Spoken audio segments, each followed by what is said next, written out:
de dados indexadas e permitidas que faz com que as ferramentas de inteligência artificial possam ser mais precisas em atender as respostas que a gente está pedindo para a máquina. Então você poderia falar um pouquinho mais sobre essa questão que ainda é um mito para a gente, sobre, tá me dando a resposta do chá de funcho, mas de onde que ele está buscando essa informação? Isso daí é confiável? Eu posso acreditar?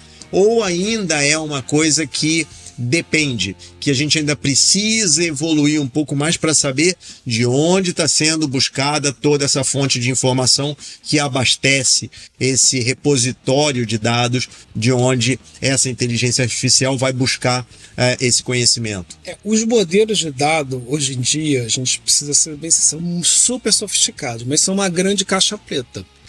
Por mais que você, por exemplo, saiu agora uma IA da Facebook, e não, é código aberto, nós dizemos ali como é que nós fazemos, mas não está dizendo como é que eu vou indexar o modelo, né? Como é que eu gero aquele dataset. Então, qual que é a origem daquele dado? Então, se eu pergunto assim, qual é esse candidato, não vou citar o nome de um político, né, para não ferir o brilho de ninguém, mas esse candidato é uma pessoa confiável, então ele vai responder isso com base num conjunto de publicações que existem na internet, se ele é confiável ou não. Agora, qual que é a origem? Se eu for no Google e falar assim, olha, pesquisa o candidato A, eu vou ver lá toda a lista de sites, é muito mais trabalhoso. Olha, tem aqui o site 1, esse site não é confiável, esse site 2, não, esse site é de um grande órgão de imprensa, eu posso até não concordar muito com esse órgão, mas ele é eu vou lá acessar ele e vou verificar. No ChatGPT isso ficou oculto. No Bard também é oculto. Esse candidato confiável, ele me dá uma resposta, seja sim ou não, mas eu não sei a origem. É diferente de uma pesquisa acadêmica que você tem que indexar, tem que colocar a fonte e os direitos e a propriedade daquela informação que você está citando. Não precisa nem ser acadêmica, Felipe. Pode ser uma pesquisa sua mesmo. Se a gente falou o exemplozinho lá do chá de funcho, tá? Com base em que ele está me informando aquilo? É um site de uma empresa, de uma farmacêutica ou de um grande hospital? Ou é uma pessoa que tem um curioso sobre o assunto? Eu não sei. Então a IA generativa, ela tem a capacidade de ser muito convincente, porque ela escreve com uma qualidade e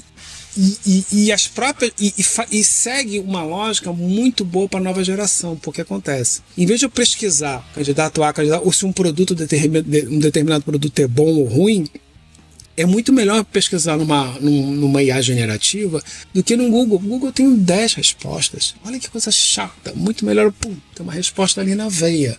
Não é aquela resposta confiável. Então isso é um grande desafio. Algumas normas regulatórias estão sendo colocadas. Na Europa está se discutindo você justamente botar a fonte. Exatamente o que você falou.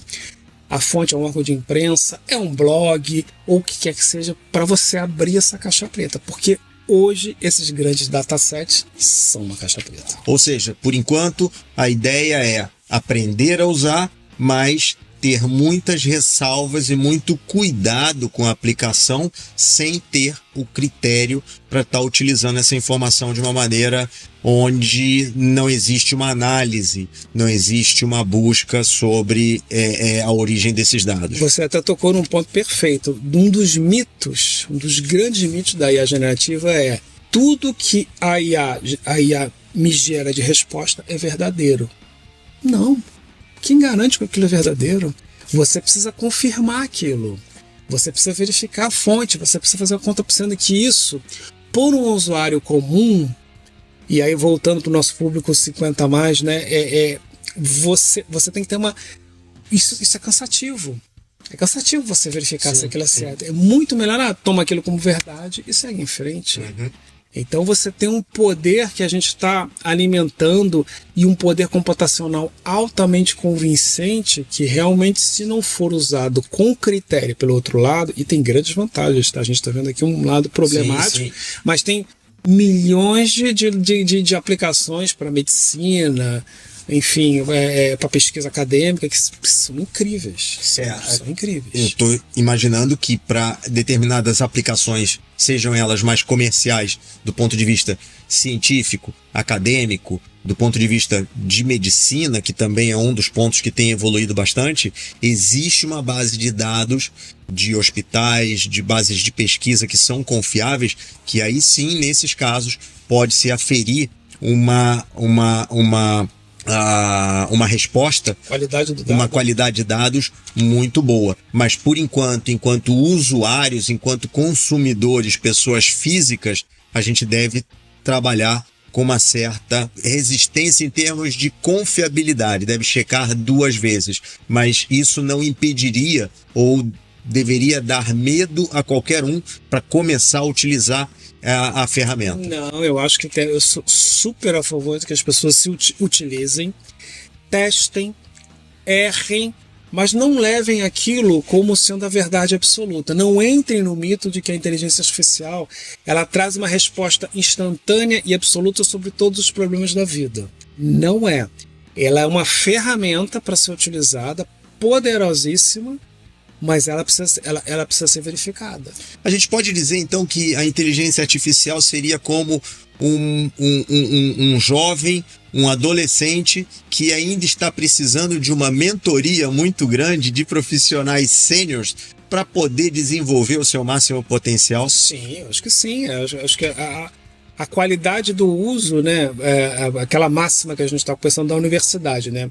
Você cheats in, cheats out. Se você não souber como perguntar, você não vai obter boas respostas. Isso é uma grande vantagem para o público mais sênior, que aonde a inteligência artificial, com toda essa grande, imensa gama de conhecimentos, ela não consegue chegar, que são os soft skills. Ela é muito boa no hard skill. Por exemplo, agora saiu essa semana, né, você está fazendo até esse programa num bom momento, saiu a última versão do ChatGPT, que seria o 5, mas agora eles disseram que não é o 5, é o O.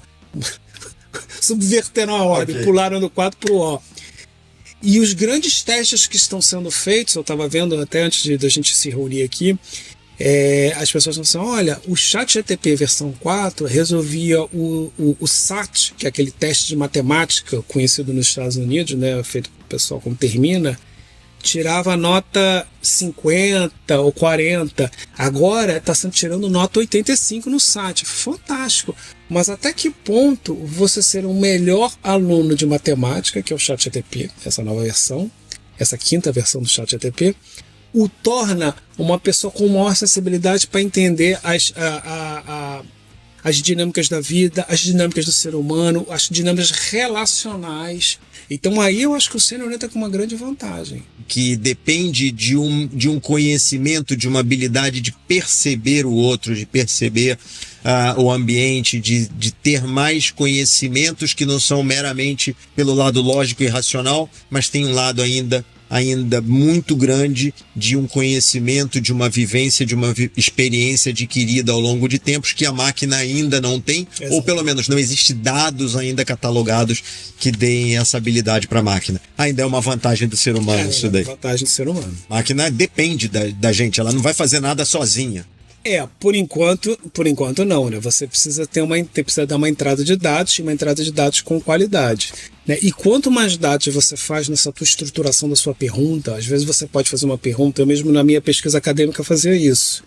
Eu precisava fazer uma análise de uma entrevista, então eu tinha a transcrição da entrevista, então eu fazia perguntas sobre a transcrição e carregava o doc Word com o conteúdo da entrevista. Então, quanto mais dados você colocar, ele é um modelo lógico, ele é capaz de fazer uma análise de conteúdo, olha, foi esse assunto que foi o mais discutido, essa pessoa enviesou para um determinado ponto, essa outra enviesou para um determinado outro ponto. Então, uma pergunta de qualidade, sim. E o profissional sênior tem essa sensibilidade de perceber as coisas, a gente não tem, não é tudo preto no branco, né? Tem o cinza, né? Você tem aquelas sutilezas do ser humano, sutileza de uma reunião, a sutileza de uma reunião, uma palavra que não é dita, entendeu? Sim. Então isso tudo tem grandes vantagens aí para o profissional sênior, que ele pode entrar substituindo